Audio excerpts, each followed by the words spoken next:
Hi, everybody. Welcome to Book Arts in the Body. We are just going to wait a couple more minutes for folks to file in, let them in from the waiting room, and then we'll get started. So let's wait until like two or three after.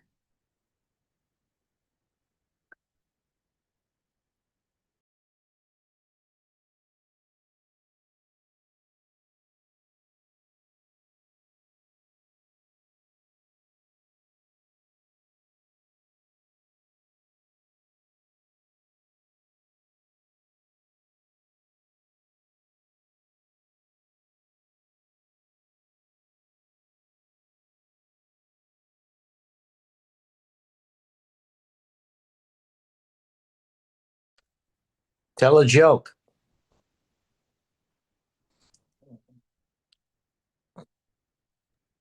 Nicole, do you know any jokes?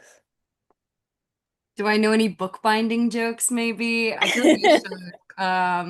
I feel like I should open up my roster for bookbinding jokes. Well, my talk opens up with a bookbinding joke, but I'm worried that if I say a funnier joke, it's not going to really highlight that one, which I personally think is funny because it's all puns, but I don't want to set everyone's expectations up and then it's funny to anyone but me and Joan Lyons. Yeah. So you're gonna shelf it for later?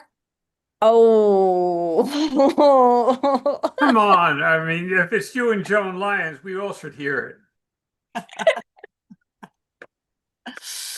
very funny person, as y'all are about to see in just a few minutes. Mm. Mm.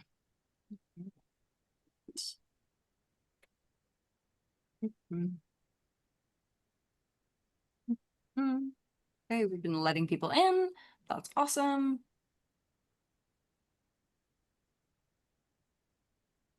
Great. Cool. And I'll talk about that later on, but just so everyone's aware, the today's talk and today's event will be recorded and it will be available afterwards on our YouTube channel. So if you do not want your face or your name to appear publicly, please keep your video off, and you can also rename yourself with an alias if you'd like. A couple more housekeeping notes. We will have live captions available. If you click on the CC closed caption button at the bottom of your screen and select show subtitles, you'll be able to see closed captioning for the events. And if you would like to change your view, so to better see the content that Ellie is presenting, you can always change your view by clicking on the button in the upper right-hand corner and selecting side by side speaker, and that is going to be the best view. Um, so welcome everyone to Book Arts and the Body with our 2025 Book Arts Research Fellow, Ellie Rodriguez-Fielder. Thank you so much for coming tonight. I am Nicole Rosengert. I'm the Librarian and Collections Manager at Center for Book Arts. And I would just like to say that this program and the Book Arts Research Fellowship is generously sponsored by the Pine Tree Foundation of New York. So, a little bit about the Book Arts Research Fellowship itself. We invite researchers across disciplines to develop projects that draw on CBA's collections. This program expands conversations about the book as an artistic and cultural form, and it encourages interdisciplinary approaches to research and making. As the librarian, I had the pleasure of facilitating our fellows' access to these materials. And one of our 2025 fellows is Ellie Rodriguez-Fielder. She is a writer, creator, and scholar who researches and writes about activism, performance, and creativity. Her book, The Revolution Will Be Improvised, Intimacy and Performance of the Civil Rights Movement, is a study of creative activism and performance in the 1960s and 70s, which centers people of color in the history of American experimental art. Her current manuscript explores the entanglements between the history of anatomy and with book arts. She is based in Iowa City, where she is an assistant professor of English and Latinx, Latino studies at the University of Iowa. This past summer, Ellie spent 2 weeks in residency at CBA, engaging with materials across the three parts of our collection. From the reference library, she explored texts on bookbinding techniques and printing history. From the archives, she consulted past exhibition materials, such as the Anthropomorphic Book, which is an exhibit CBA had in 1994. And of course, from the fine arts collection, Ellie studied a range of artist books and prints and art objects. So, today's talk will run for about 45 minutes, followed by a short talkback Q&A between Ellie and me. And after that, we will open the floor to questions from the audience. Feel free to drop questions in the chat during the talk, but we'll also take them live at the end. And with that, I will hand it over to Ellie. Take it away. Thanks, Nicole. That was a really great introduction. That felt awesome. I can't speak highly enough about my time at the Center for Book Arts. It was truly fantastic. And I really enjoyed my time there, and hope that I can come back and visit really soon. But I'm going to go ahead and share my screen so that we can begin and have lots of time for those questions. Just doing a check to see if I can get a thumbs up, Nicole, if things are working okay. Yes. Okay, great. All right, so are you ready for that joke now? So the first slide here is, here we go, is also a point of humor. This is from 1979 and was created by Joan Lyons and Philip Zimmerman, they thought of a clever joke and they wanted to turn that joke into a book. A gift for the participants of a conference held at the Visual Studies Workshop in Rochester, New York. The book, called Spine, plays with the polysemy between the language bookmakers use, our bodies, and everyday objects. Aside from spine, the book abounds with puns such as flyleaf, bookplate, and end sheet. The entire book is covered with a printed photo of a dusty-looking blazer or a dust jacket.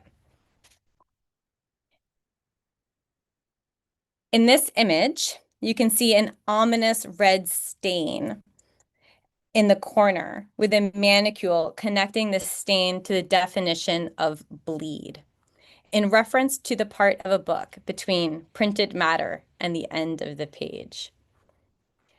They intended spine to generate laughs, but when taken in the context of book history, a deeper theme emerges connecting books to human bodies. The bleed gestures to surgical illusions of the needle passing through paper-like skin and traces of the human left in the process of hand-making a book. Lyons and Zimmerman are not alone. Other artists such as Marianne R. Petit, Danny Ojeda, Julie Chen, and Clifton Mader, Lauren Clay, and others I will cover here today all make this relationship between the human body and the form of the book. As I offer you a tour through my curated objects from the Center for Book Arts Library and Archive, I'm going to try to answer, or at least explore, two sets of questions. And one of those questions is practical and the other one is existential. So we can start with the practical one. The first one is, as I move between the 16th century to contemporary artist books, I'm curious about how book artists speak across time to the history and legacy of printed matter and anatomical advances in science, which drove the popularity of the book to new heights. We readily connect how books record and express the interior of our human minds, but what about our literal human insides? The book is a technology with which we come to understand how we function as bodies, but this is a two-way street because the discovery of our bodies pushes the limit of what a book can be or do. And when book artists engage with the corporeal, they also engage with the history of the art form, often in ways that redress the harms of the past. This is one of my favorite comparison images. The first one is from Andreas Vesalius's De Corporis Fabrica Humani, or just known as the Fabrica for the sake of this talk. And the other one is from Art of the Fold, which many people who do bookbinding will know that book. It's a classic. And so you have the tools of the bookmaker up against the tools of the surgeon or the anatomist. Okay, so now for my second, more kind of metaphysical question. This question emerges from my curiosity as a book artist myself. And I question the extent to which we are books and books are us. How does the relationship between books and the body open and inhabit the gap between our being and our self-perception of our being? Thinking with spine, I consider the red stain of the bleed as the way books can be integrated extensions of ourselves. We share similar terminologies, surgical processes of repair, and I argue we can witness one within the other. In Anatomy of Bookbinding, which I'm going to examine more below, bookbinder Luigi Castiglioni rebinds a 1541 anatomy book, Anatomia Mundini, by Mondino de Luigi, claiming fine binding as an architecture of the interiority. He writes, and this is a quote, "The forwarding of the text block brings together a whole range of actions that interact with one another, as if within an actual organic body. The binding is seen as living, organic architecture." To state what every book artist knows, the intimacy of bookbinding is a chemical exchange that leaves traces of the other. We have a reciprocal exchange of knowledges and codependent arrangement between our humanity and the form of the book into which we have outsourced learning, memory, and archive. The story of how I came to this project can shed light on the connection between early modern anatomy texts and contemporary artist books. My research at the Center for Book Arts connects to a multidisciplinary project on chronic illness and remedies inside and outside of Western medicine. My manuscript confronts the messiness of overlapping, contradictory, and at times wild perceptions of our bodies. I began this project with a question. When was the first time I understood myself as a body? And I located my answer in my childhood, lying on the carpeted floor of my apartment in Queens, flipping through the World Book Encyclopedia. This was before the internet, so we had encyclopedias, and gazing in awe at brightly colored transparencies of the human body and its organs and systems. I looked into myself by looking out in a book. And I became curious of how anatomy artists and scientists has visualized the body over time. My questions led me to the special collections in the medical library at the University of Iowa and into the world of early anatomy books. The rise of anatomical science as a discipline in the 16th and 17th centuries relied on book and woodblock print technology, which externalized our insides into a series of prints meant for wider consumption. The popularity of Vesalius's Fabrica, which is pictured here in 1543, displaced previous notions of the human body and how it functioned, paving the way for the dominance of anatomy in medical science. What distinguished Vesalius from his predecessors was his use of illustrations, sketched by him and sent to a woodblock print artist to make human anatomy come to life. Vesalius knew the importance of his book, but expressed anxiety about this format, claiming concern about moving a holistic 3D intertwined set of processes onto a 2D surface. So Vesalius writes in the book that he's very worried that by separating out these systems, that people who are reading this book are going to really lose that holistic sense of the human body. But when you look at the woodblock prints, they are kind of separated out into different parts, very similar to how we learn anatomy today. We learn these kinds of systems in very separate ways.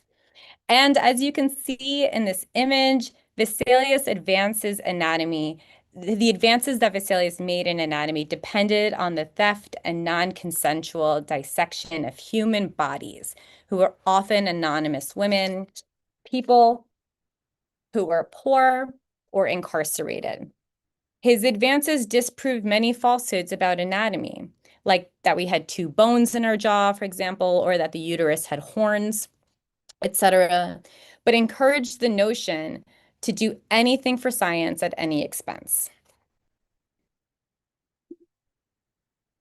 People bought and bootlegged the Fabrica across Europe and beyond, But the tension Vesalius described above about the limits of paper pushed the book towards novel ways of representing multidimensionality. In the 17th century, Johannes Remlin's Catoptrum microscopicum innovated flaps with up to 8 layers of paper folding and unfolding to reveal the layers of the human body. And I have to give a shout out to Damien Ehrig, the curator and archivist at the library, whose hands are pictured in the photo. They're not a set of anonymous hands. They belong to a fantastic librarian and archivist who is showing me all the internal flaps of Remlin's book. We see the effort to respond to Vesalius's anxiety about representation and the possibility for teaching anatomy and dissection with paper. Then in 1898, Dutch physician Alida Jacobs followed suit with Women, Her Structure and Internal Organs, a text meant for women to better understand their own anatomy. Jacobs has a fantastic life story as a pioneer in medicine, but for here, we're just going to focus on her flaps, movable books, and pedagogy. Remlin and Jacobs wanted people to touch the book to gain intimacy with their own bodies through the technology of paper. They were selling the idea of learning about the body, but more was happening as we externalized ourselves into art. The impact of this cannot be understated. We see images of our insides from early childhood and witness replications of bodies in art, determining how we envision our own functioning. So think of how you imagine your own body. Do you imagine ovaries winged out from the uterus when actually they're really curled up into it? They're not like spread out that way in our bodies. Do you imagine the lymphatic system to be bright green or veins to be bright blue? More importantly, do you imagine these systems as functioning separately from one another, or understand that all of these systems are kind of intertwined with one another? Communicating the body through art disrupts how we understand our corporeal functioning, in some ways producing inaccuracies for the sake of simplicity. But when Castiglioni found the 16th century anatomy text, he made an interpretation as an artist that resulted in the book's new cover. And I love this interpretation, so I want to read it. He says, I wanted to add the words inevitabili fatum. And I don't speak Latin, but I'm pretty sure that means we're all going to die, which make Anatomia Mundi more than a treatise on anatomical dissection. It becomes a meditation in action on our own mortality. The anatomy book transforms to a process of self-reflection. Like Joan Lyons' spine, Castiglioni draws our attention to the anatomy of the book itself. Like the dissections of the past, story and narrative are secondary, and the whole is made aware of its parts. So many of the artists that I want to discuss today are aware of how their art connects to this legacy and use the book form to engage with book history and annotate the body within the context of self-reflection. So here we have Marianne Petit's pop-up book, My Anatomical Journey, Notes from the Body in the 21st Century. And this seems like a straightforward book about the body. It has like the pop-up flaps, but there's some really unexpected choices. So for example, the example that I'll point to here today is the section on sound, which is called Sound as a Physical and Psychoacoustic Phenomenon. In this section, Petit writes, hearing is the passive intake of sound. Listening is the intentional act of working to comprehend the sound one hears. The 4 styles of active listening are appreciative, empathetic, comprehensive, and critical. So what I love about this is that Petit is eschewing like a strictly materialist representation of the body, understanding anatomy as something that's engaged with the social. Psychoacoustic phenomenon is something not yet fully understood by materialism-based science, but is undoubtedly a part of what we call hearing. For Petit, the social is integrated into the biological and anatomical. And no section illustrates this more than the section on hands. This is the final section of the book, and it's on the human hand.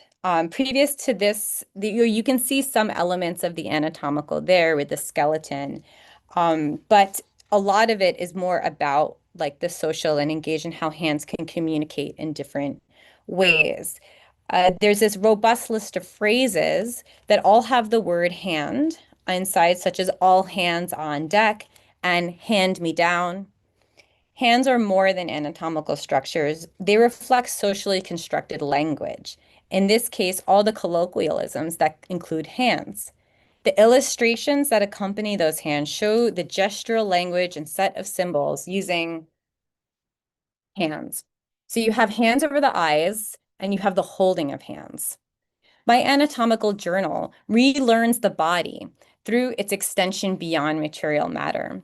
The pop-up connects to the childlike learning of the body, suggesting that we relearn with new information, such as the capacity of the body to work through trauma. There's a section that goes deep into EMDR, and to be integrated into social forms. The text movability thus serves multiple purposes. It creates three-dimensionality with paper, speaking into the past, but also it brings us to an early place of discovery, suggesting that we are always relearning our relationship to our body. As a precursor to Petit's work, Joan Lyons turned to the artist book as a way to rewrite or revise the anatomy books of the past. Her book, The Gynecologist, created in 1989, integrates historic anatomical textbooks in its visual content and sets that up against the text, which is a conversation between a narrator and her gynecologist. And here you can see this image of the torso that is from Andreas Vesalius's Fabrica, the text that I showed earlier. So in the book, the narrator is questioning the gynecologist's suggestion for a hysterectomy, and that's the conversation that's happening. This is a quote from the book. He determines that she is carrying a grapefruit-sized fibroid tumor and advised her that surgery is indicated at this time. The conversation is disjointed and tense. He gives stock responses to her inquiries, and she, in confusion, continues to ask about the necessity of surgery. The backdrop of this panel of conversation is from Anatomia Munindini, featured in Castiglioni's bookbinding project. I want to take a moment to consider that relationship between Anatomy of Bookbinding and what Castiglioni is doing and Lyons, both as bookmakers, and how they honor the care and attention to the object and the breathing of life into a book. Lyons writes against the violence on women's bodies then and now. She writes, "The patient is 50 years old, which the doctor thinks is too old to be having periods, despite that being consistent with her family history. It is this dissonance between what the patient knows to be true and the doctor that actually makes the narrator want to hold on to him as a doctor." She writes, "She doesn't trust him, but that keeps her vigilant." The question lingers, vigilant against what? Lyons gestures to that history of non-consensual surgical procedures on women's bodies and indicts the archive of visual culture that featured women splayed on anatomy tables. Through humor, Dan Greenberg also annotates the history of anatomy in his satirical artist book, Pornographics, The Shame of Our Art Museums, in which the author lambasts the history of nudity in art as a joke against censorship. So in this book, Greenberg is positioning himself as this art critic who's so furious at the nudity in art and wants to censor it. So he reproduces all of these works from classical art, but creates these transparencies to cover their bodies. Greenberg's reproduction of Thomas de Keyser's osteology lesson of Dr. Sebastian Egberts uses two transparencies to transform the original, but also reveals the violence embedded against women in anatomical science that Lyons encapsulated in The Gynecologist. The doctors in the painting transform when the skeleton becomes a woman's body. And then rather than men of science reaching to examine, they suddenly appear as lecherous, groping the figure. And as a conclusion to the first part of my talk, I'm going to discuss two books that deviate from that kind of anatomical history revision and push the relationship between anatomy and the book in new directions. So this is Lauren Clay's Subtle Body from 2016. The artist creates a tunnel book that expands like an internal cavity. Clay creates round finger-like cilia from paper with marble coloring, evocative of geological layering. In the parallax and the natural movement of a tunnel book, Clay turns paper to flesh. I am gazing into the tunnel, thinking of my own internal body, contending with the concept of the cavity through this external object. We encounter our interior through this process of externalization into material form, but we do so with distance, a distance that I'm trying to understand.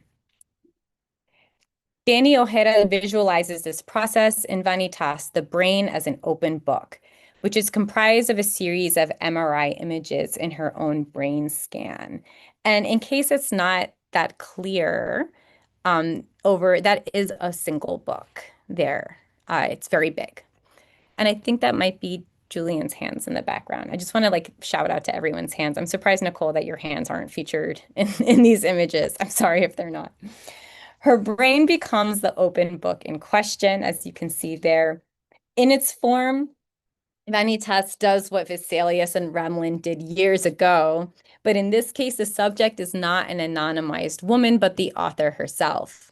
She externalizes her brain via imaging, an act both vulnerable and opaque, considering that we learn little of her mind in the process of reading this tome. Vanitas reminds us of how little we understand about the body by studying a single organ, even if it is as complex as the brain. Ojeda joins Lauren Clay, who imagined the book as a concept, messing with the reader's ability to read it. Why do we turn to books anyway? To be educated? To get lost in a story? What happens when the very vehicle we turn to in order to understand the world betrays us? Vanitas also offers a point of transition between my two questions, bridging technology between the history of the book and its contemporary counterparts, but also witnessing the book as an extension of the human. We can consider the language we use for ourselves as Marianne Petit and Danny Ojeda do.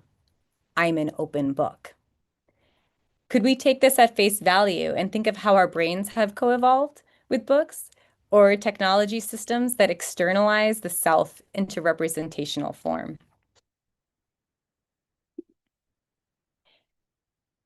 Okay. In Julia Chen's and Clifton Meter's How Books Work, the artists fold a deceptively simple text in a complex folding pattern. And I'm just going to skip ahead just quickly so you can really see how complex that folding pattern is before I go back. There we go. Like Petit, Chen and Meter teach the book via the body, wrapping together their connection with each other. A book is an experience, the writers say, a sensory landscape of contact and a looking glass in which we can see ourselves. It's not just senses, but also a choreography of text.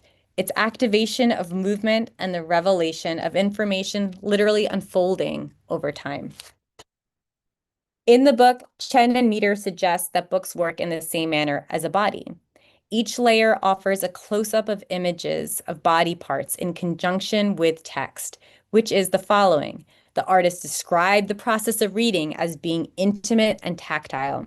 The book is a technology of time, a tool of communication and a mediation between two mind bodies that are not present with each other. And this is a quote from the book itself. The gap between the maker's mind and the reader's mind. The absence calls for an exercise of interpretation and the translation of meaning, uncoding between reading and looking. But as they say, looking is direct, to quote their words. They describe the sensory experience of reading as a kind of touch.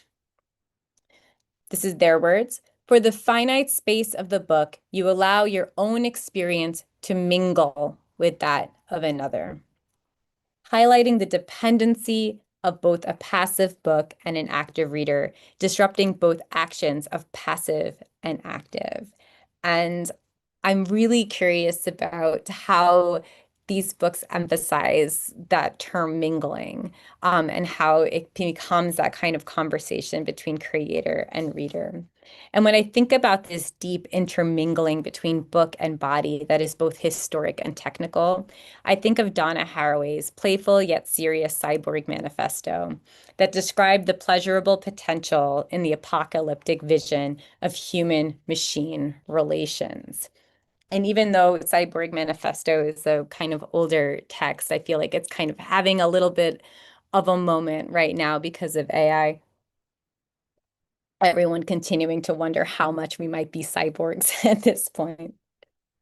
But instead of cyborg, I want to think of cybook, which plays on the concept of mingling between human and paper. As Chen and Meador claim, the book becomes an intermediary for human relations to mingle with that of another and offers metaphors for the body to understand a sense of itself. Playfully, I want to change the prefix of psi to psi, PSI, as in psionic, as in the parapsychological. Most famous for the idea of psychic abilities, psi describes the spaces where consciousness expands beyond what is scientifically known or provable. The psi book, PSI, fills in the gaps between the senses and sense perception. It visualizes an invisible distance.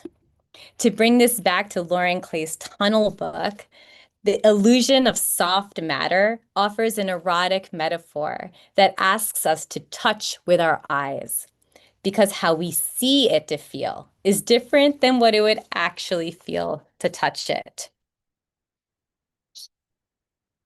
Play turns a book into sense play. We want this to be soft and wet, but firm all at once. We touch with vision and open to the imaginative possibilities of paper. And, as I'm reading this, I'm realizing how much it kind of fails over PowerPoint. You really need to just go to the archive to see it, to really get the sense of the texture of it. It's much more organic and enticing in person than it is on this slide. Art representing the body falls immediately towards the symbolic, try as it might to be scientifically accurate. I say this as a guideline for my discussion of how representations of the body depend on metaphor and the symbolic to exist across planes of communication. Searching back into the lexicon of bodily metaphors, we encounter travesties such as the brain is a computer, the mitochondria is the powerhouse of the cell, the immune system is a military unit. And this image from Ars Medica, which I wish I had time to talk about, but I don't, symbolizing a headache.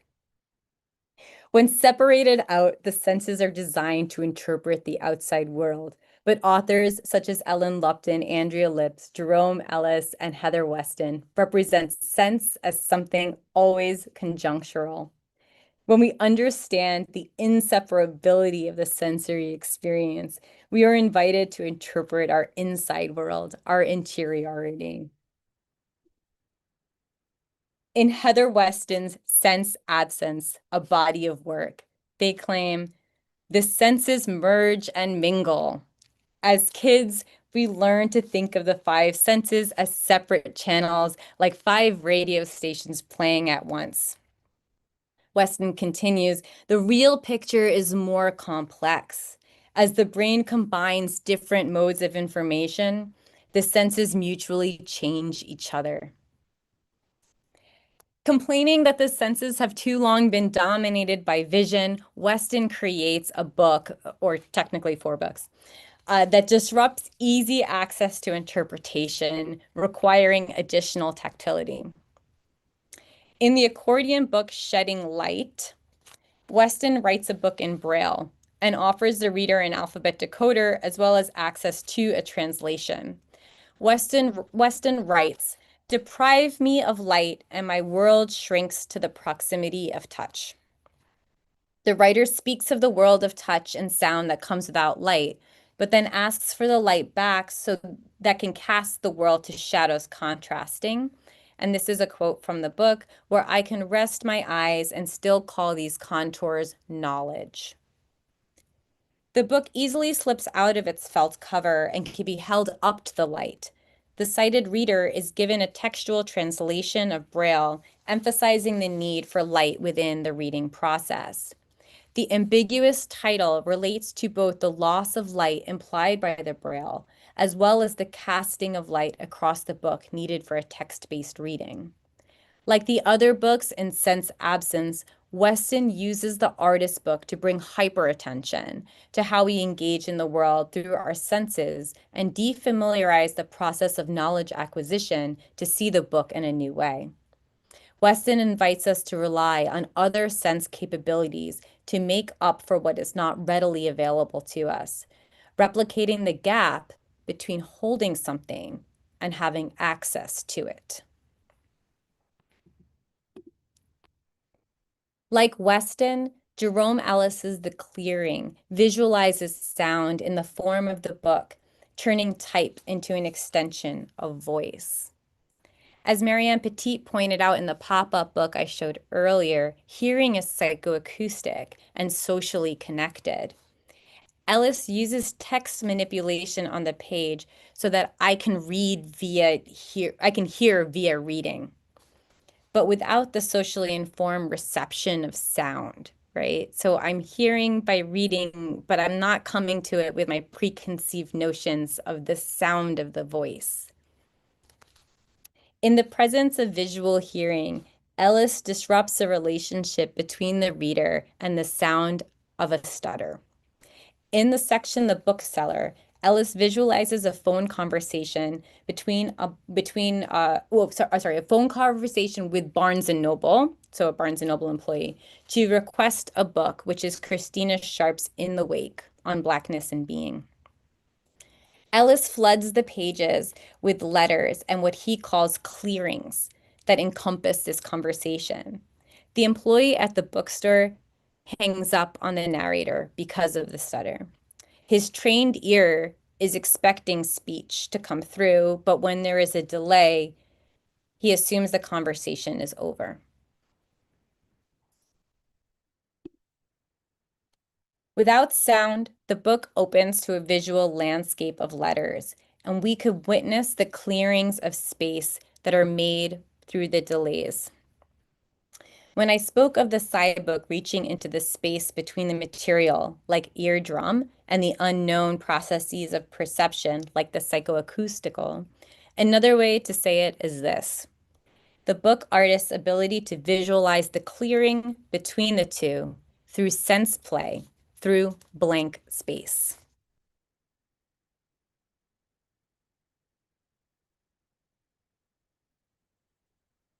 I want to start wrapping up, not with a book, but with a sculpture that I found in a book, which is The Senses, Design Beyond Vision.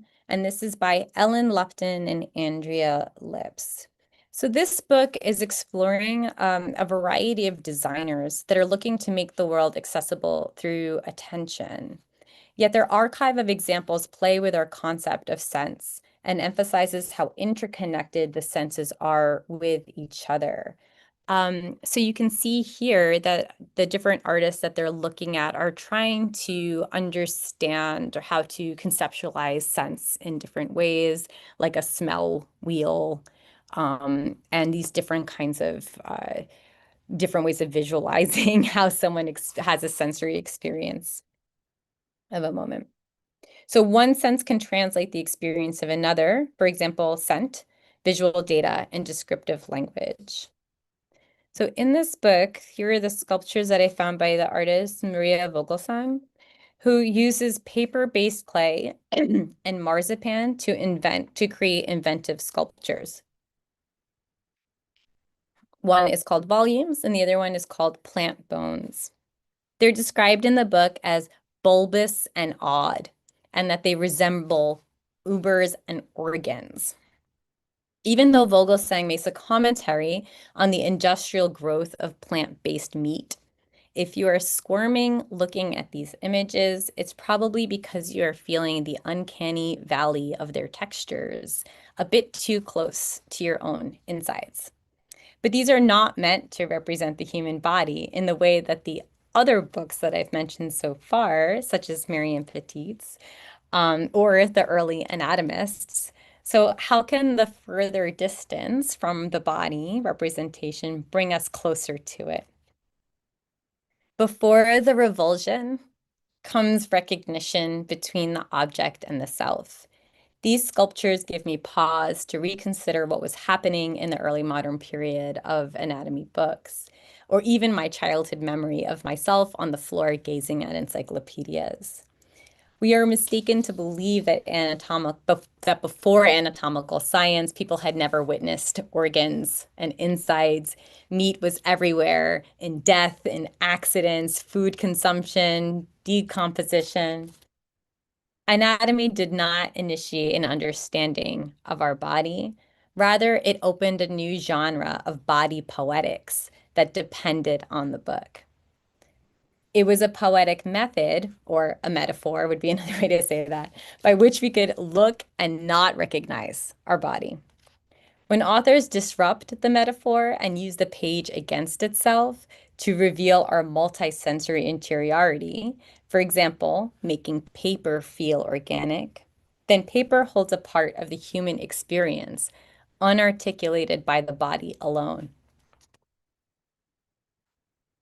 What happens when we zoom out and consider these books and the many more that I haven't been able to mention here, but I wish I could? I think we see that 16th century advancement in anatomy on woodblock prints created a rupture that artists have been contending with since, to bring both our senses and our internal systems back into integration, and consider our porosity with our social environment. With the help of these book artists, we can unbind and undissect ourselves, opening to continuous relearning processes that comprise the human experience. Thank you. Bravo.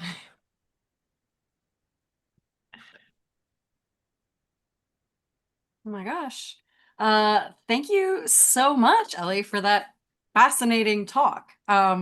I am personally thinking on like a very surface level. I'm thinking about how your first comparison slide between the tools of bookbinding and a surgeon's tools, and they really are quite similar. And like, what is leather if not skin?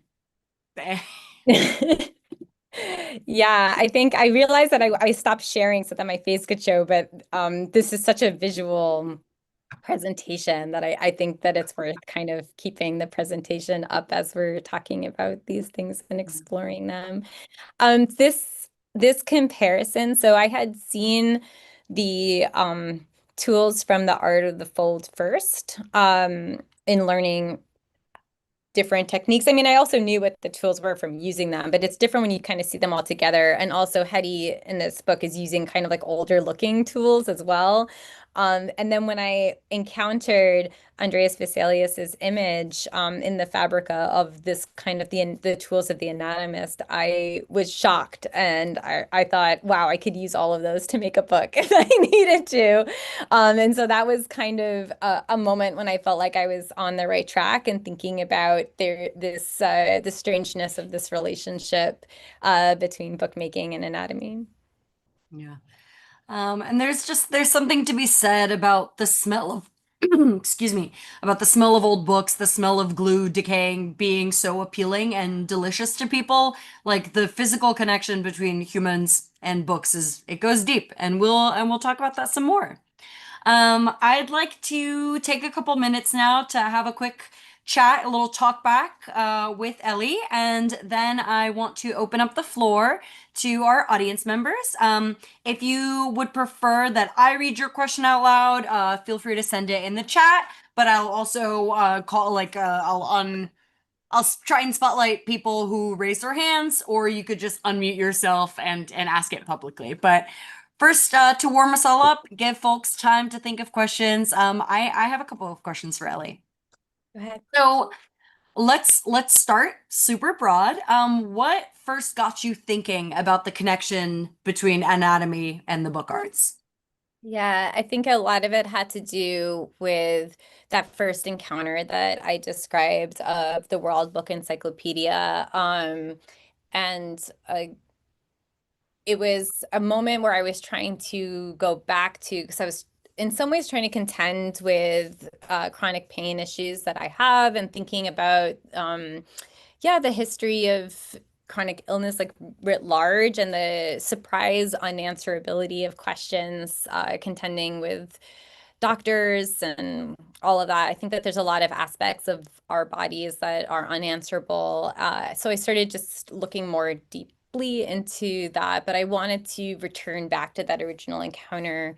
And that exploration just led to a lot of visual art making, that was embodied research for some of the writing that I have been doing over the past couple years towards this really strange cultural history of like bodily self-perception or of interiority that I've been working on. But if anyone remembers those transparencies, they were also a way to contend with two-dimensionality and paper by having the invisible acetate or the transparency paper, to be able to layer all of these body types up against each other. And children's books on the body still use transparencies and still will have that.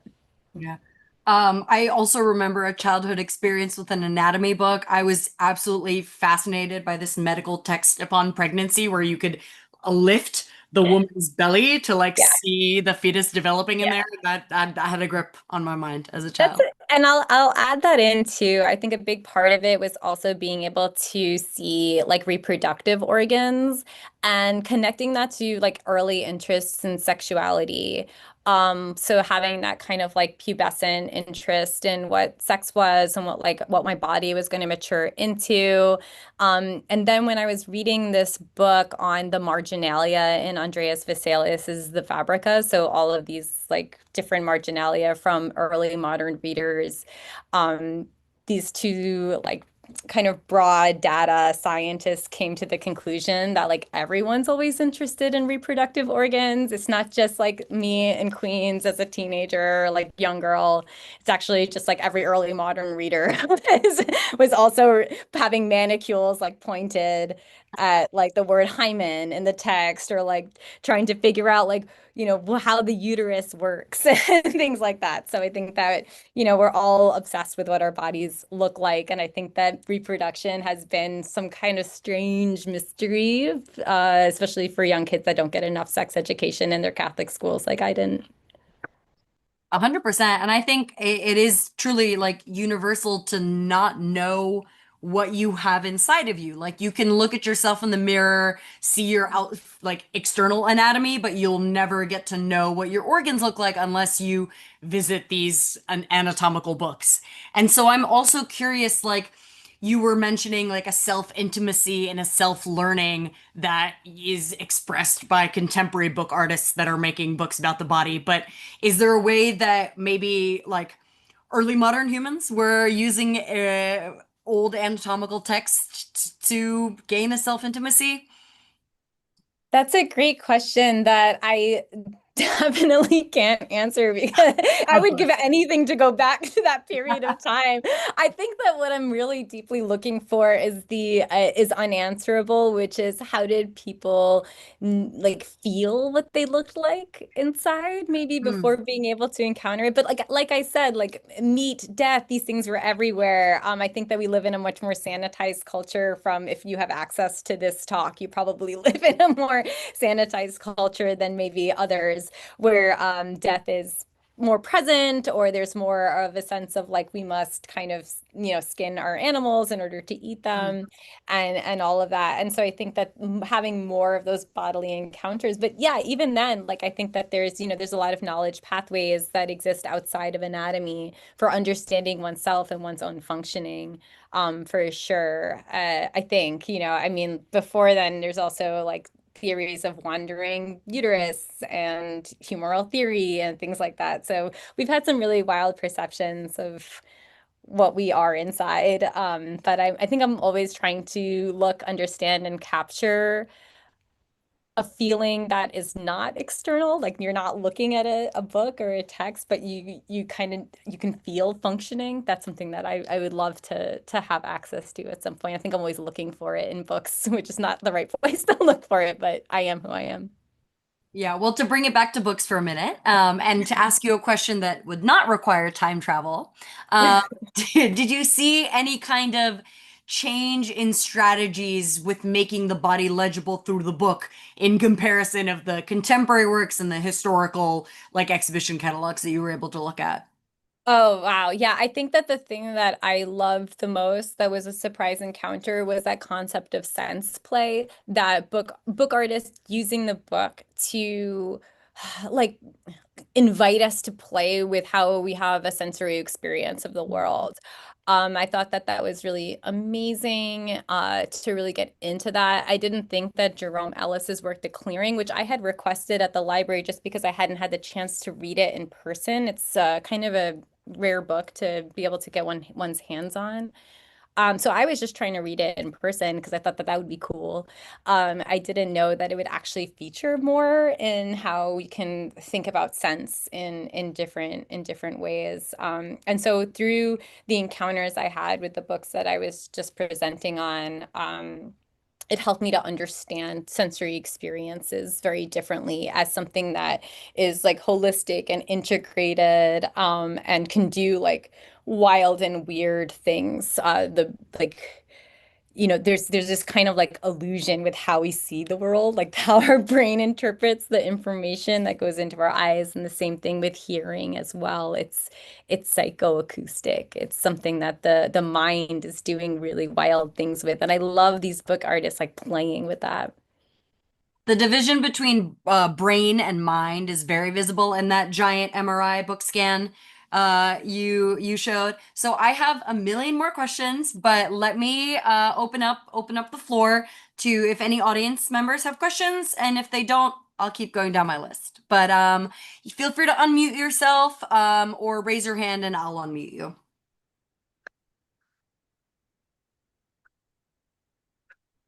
Well, I'll unmute myself for a second just to say that what a fantastic presentation. This is just like an astounding amalgamation of the interstices between the form of the book, its materiality, its sensuousness, eroticism, the history of the body, and a bunch of other intertwining things. A phenomenal talk. Thank you. I'm having a physiological reaction to that praise. I appreciate it very much. Yeah. We got an I agree from Kira in the chat. And Julian has a question. Hi, Julian. I forgot how to raise my hand on here. Thank you for the wonderful talk. You actually really already addressed this, but I thought I'd ask in a slightly different way. Is there anything that you explored this summer that didn't make it into the talk that you would recommend? Oh my God. Yes, there were so many things. For sure. But I think that one thing that I very briefly touched on was the Ars Medica collection, which I haven't seen elsewhere. It's this text from 1952 from like the Philadelphia Museum of Fine Art. And it's one of those things that if you get a chance to look at it, it's a collection, and so much in that collection are these metaphors, these visual metaphors. So you have like, how did people envision a germ, right? Like, and it's like this guy in a spiky bodysuit, like this really wild, it's how do we visualize something that we don't know how to yet? Like, think about like, how would you draw a black hole, right? Or something like that. I'm just trying to think of like what's on the edge, right? How would you draw the process of spaghettification, right? Going into a black hole, like, these kinds of things where you have a collection of artists responding to that. And also there's this one image where it's this like very erotic bloodletting scene where the person having the bloodlet, if you just the bloodletting is a medical technique where the drawing out of blood was supposed to help a patient recuperate, which has kind of been that it's not a common practice anymore. So you have this Victorian woman like kind of in love with her doctor, like asking him to like take more of her blood out. And I know it's like kind of funny, but to me, I was also taking it somewhat seriously and thinking about, um, wow, how are those like relationships formed where it becomes this kind of strange sense of someone wanting to have the kind of like insides of themselves outside as well. And so I think that would be one text if I could point towards something I would. And if anyone has any recommendations for artist books or text or anything that is related to this, please go ahead and drop it in the chat. I mean, the CBA's collection is wide, and I was surprised at how many aspects of it had to do with the body. Thanks, Julian.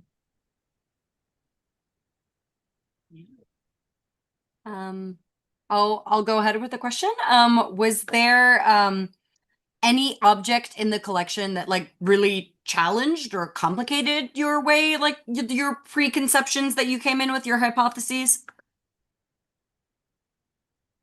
Oh my gosh, that's a really great question. Um, that challenge them. I think that the piece that I spent a lot of time thinking deeply about was Danny Ojeda's Vanitas, which is the MRI book. I didn't really get a chance to talk much about it because I wanted to really highlight as much as I could. But it's something that I just didn't really understand, almost to the point where I had that kind of reaction of like, did you just do this just to do this, right? Like, why did you create like an entire MRI image of your brain?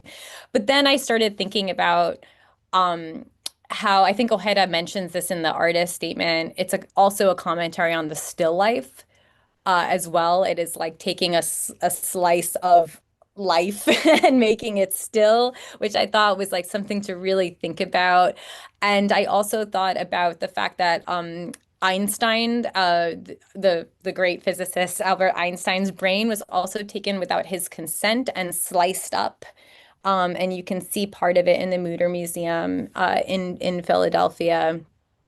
And without the family's consent, this happened as this idea of. So when I was witnessing Vanitas, I was also thinking about Einstein's brain and this kind of dark history. And then I realized the more I sat with it, the more I realized that as a concept, it's doing so much.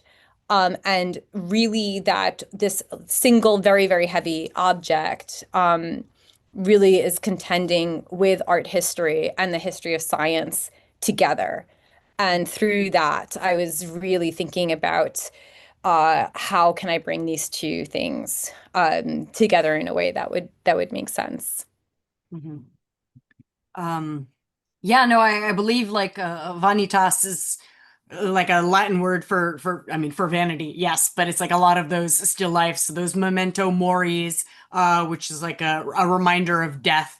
It really interacted with that the Dutch Golden Age art form. Yes, that's another part of it too, is the Dutch Golden Age, like the way that they could capture that shiny black. If you get to see it in person, it's the same kind of like tones of that really deep shine of the black of Dutch Golden Age, which I love. So it really, I get it. And it's fantastic. And we call it like navel gazing, right? So I kind of love that it's, the brain as an open book, right? It's all of the slippage of terminology. Yeah, I found it very exciting, like that you brought attention to all of the like idioms and colloquialisms that we have that utilize body parts. It's just such an integrated part of our language. Yeah. Hmm. Do we have any more questions from the audience? Yes, Elias, let me unmute you. Oh, you're unmuted. Great. hopefully this works. I've been cutting in and out all thing. Just for some book recommendations, I did like a minor tour of like RISD's special collections catalog when I was doing some research for an essay I was writing. They have this book called Delta by Eli Backer and Niati, and it's not the most body-focused work, but it comes in like about 50 or so unlabeled pages, like there aren't numbers on it. It has notches in it which tell you the page number, and just sorting out what order the book is supposed to be read in is such like a fascinating tactile experience. Like opening up the book and everything like that. It's housed in a 3D printed compartment, and it talks like a lot about both of their experiences. It's like a conversation between the two artists on each side of the pages, and you just have to keep flipping and rearranging. It's a very, very fascinating work. There's also one in at the Peabody Essex Museum or their library. Um, Again, another tactile thing, just because I love interesting things like that. That was, I believe, a book of American anthems of sorts, just songs about America that were laser engraved into paper. And so every single time you handle the book, it falls apart even more. And it's just a really fascinating thing where like the very act of handling it causes it to break down like a body would. Like books are archival, but it breaks down in much more real-time fashion. Um, yeah, this was an amazing presentation. I'm really glad I got to listen in. Elias, thank you so much for those recommendations. And I think that that's something that I've been thinking a lot about too, is that these preservations, the book as a preservative of knowledge is, and it's not a very good one. But we insist on it for so long. We insist on it like so hard to have that kind of book as our preservative of knowledge, and yet it is constantly molding and breaking down and decomposing like all the time, as Nicole is very aware of, I'm sure, always having to fight the vigilant fight against mold. Yes, we have a question from Ezra, and then also Sorrel in the chat is asking if it would be all right to reach out to you following this presentation, and if it is, feel free to drop your email in the chat. And then yeah, go ahead, Ezra. Hi, Ezra. Hey. Yeah, this was so great. We should talk after some more. Thanks for putting this together.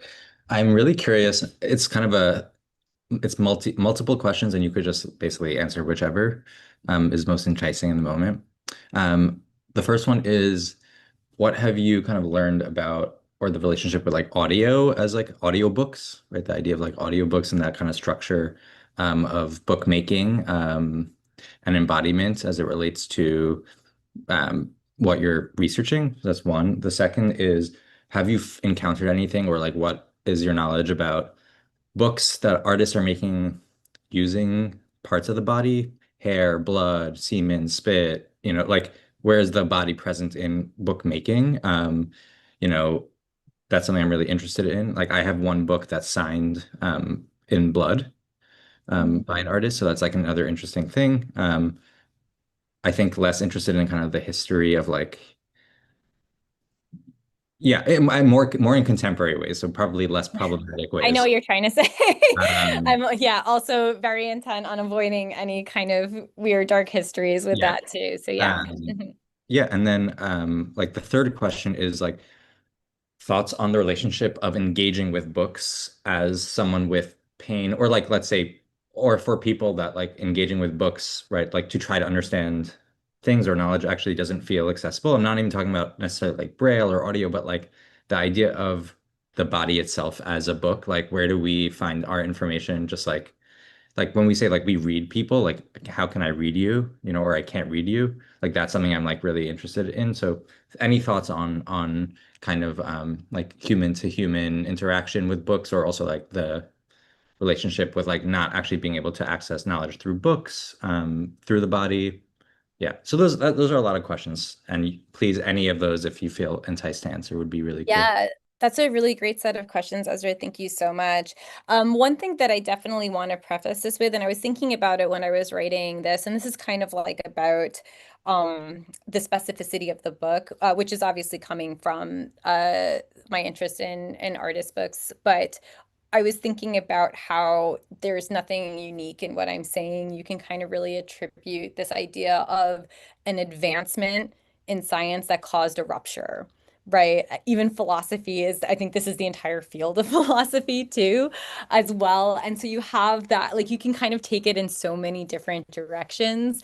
And in this case, I chose like the book as a technology, but I think that there are also a lot of other technological stand-ins instead of the book where there's this kind of moment of breakage or a way to try to communicate or do a thing in pedagogy, and then suddenly there's an oversimplification, and then people try to speak back into that oversimplification and do something with it. I think that happens in so many different ways.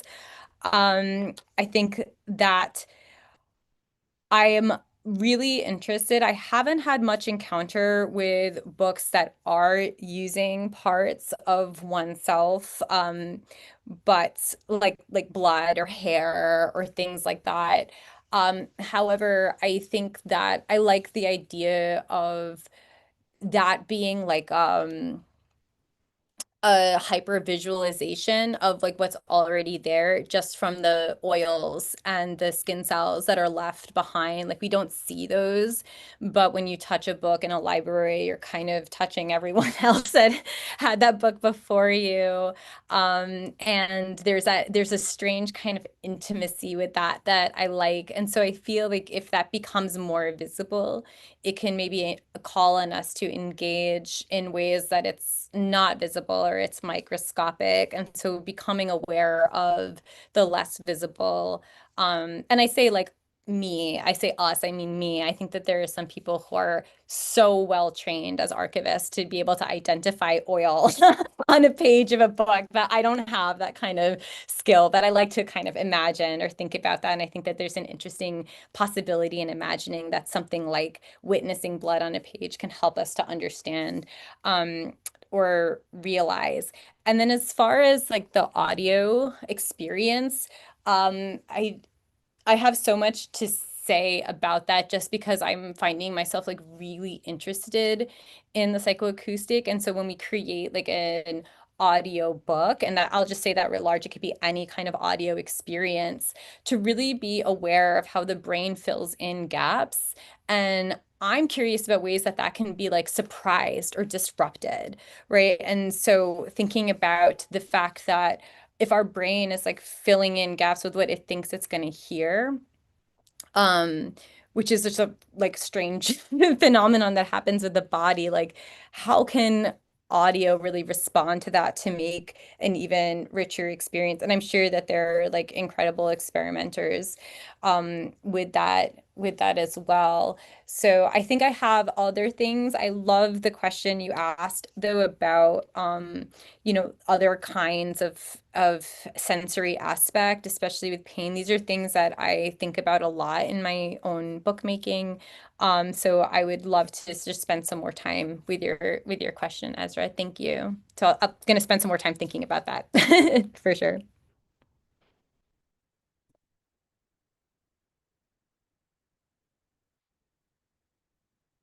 Oh, I think you're muted, Nicole. Got it. Do we have any more pressing questions? Oh, okay. We have a comment from Elias about, I'll just read it out loud. To your point about you affecting the book, I also love the book leaving an imprint on a person. Lead type famously poisonous if handled for too long. Paper cuts and fallible inks that rub off on your fingertips. That's very true. We don't require gloves during handling, but we do ask people to wash their hands because, as Ellie said, like oils can really degrade paper, damage inks. From an archivist perspective, we are dangerous to books, but then also books can be dangerous to us with their lead type and lead paints and possibly even paper cuts. I wonder if I'm sure there's book covers that were made with like that arsenic green, Oh, yeah. right? 1,000%. 1,000%.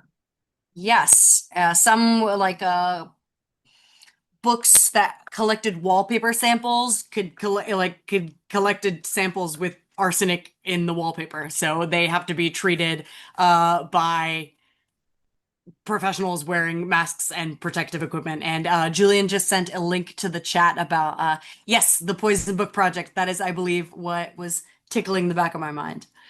Okay.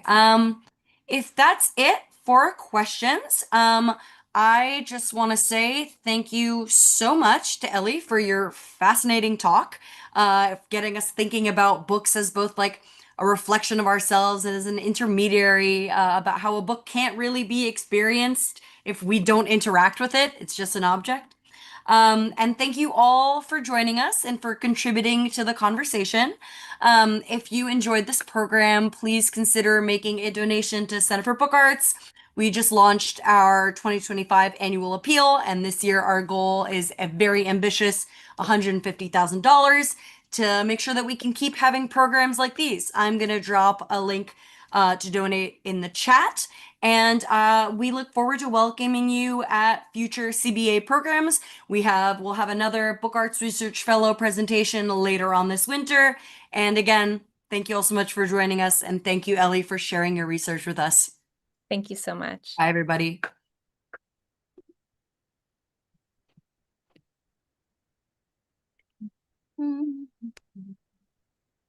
I'm going to take a second to look at all the things in all these great links in the chat. So please don't. Don't end it yet. Absolutely. Yeah. Okay. Great. Nicole? Yes. I think you may have a copy of my 1964 exhibition, 74 exhibition at the Zabriskie Gallery on 57th Street. 7 months before I started the Center for Book Arts, had this exhibition. On the catalog, on the title page, I am oiling a book, and my hand's oiling the spine of the book. And on the last page, I'm oiling a person's spine. You can't tell the gender of the person in there. It's not exactly erotic, but it certainly links together the oiling of the spine. It's I love certainly that. sensual, and it's certainly that same pun that Joan Lyons made about spines. It's a great pun. What can I say? Thank you so much. If you can't find it, Eli, get in touch with me.